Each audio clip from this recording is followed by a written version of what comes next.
کسی علاقے میں ایک آفیسر تھا تو وہ سب حرام مال اکٹھا کرتا تھا، تو کوئی کسی کی ضرورت ہی نہیں تھی اس سے بات کرنے کی۔ تو ایک بوڑھی اماں تھی، وہ بڑی حق بات کہنے کا مزاج رکھتی تھی، تو ان کی مرغی مر گئی، تو اس کے گلے پہ چھری چلا کے نا تو اس آفیسر کے گھر دے آئی دیسی مرغی۔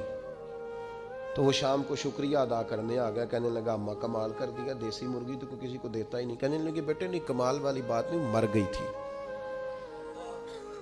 تو وہ ناراض ہو گیا، کہنے لگا مر گئی تھی تو میرے گھر کیوں دے دی؟ کہنے لگی سارا محلہ جانتا ہے تو سارا حرام کھاتا ہے۔ تو میں نے کہا یہ کروڑوں حرام کھا گیا تو کوئی مشکل نہیں، تو ایک مرغی سے کیا تکلیف دے گی؟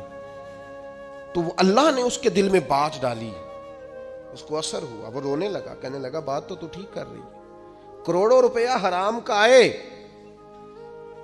تو وہ چونکہ نفس پسند کر رہا ہے تو وہ ٹھیک ہے، اور ایک مرغی صرف چھری نہیں چل سکی، مر گئی، تو اس سے الٹی آ رہی ہے، کہہ رہی ہے کیا مطلب ہے اس کا؟ وہ ہمارے ایک دوست ہیں، وہ کہتے ہیں ہمارے زمانے میں لوگ اس طرح کے پرہیزگار ہیں کہ ایک شخص کو ایک نیا جوتا مل گیا کہیں گرا ہوا، اس نے اس کا مالک ڈھونڈنا شروع کیا، کسی کا نیا جوتا گر گیا سڑک پہ تو ڈھونڈتا رہا، ایک پیر تھا، ڈھونڈتا رہا، وہ کس کا ہے بھائی کس کا ہے؟ تھوڑی دیر آگے جا کے اسے اس کا دوسرا پیر بھی مل گیا، پھر اس نے مالک ڈھونڈنا چھوڑ دیا۔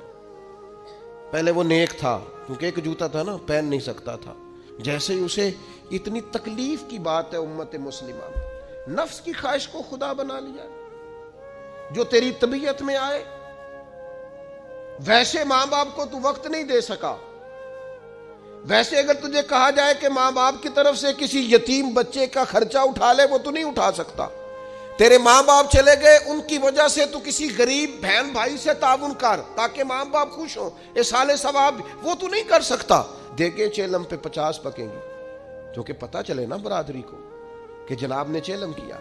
یہ نفس کی خواہش کو خدا بنا لے۔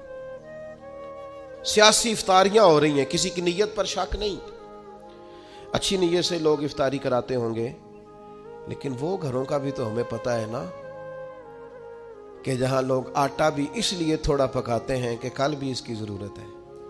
وہ محلے کے گھر نظر نہیں آتے؟ افطاری کے لیے ایک سجن بلایا جو پہلے کروڑ پتی، اور بلایا کہاں سے؟ لاہور سے، اسلام آباد سے، فیصل آباد سے، تو جو تیرے ارد گرد تھے۔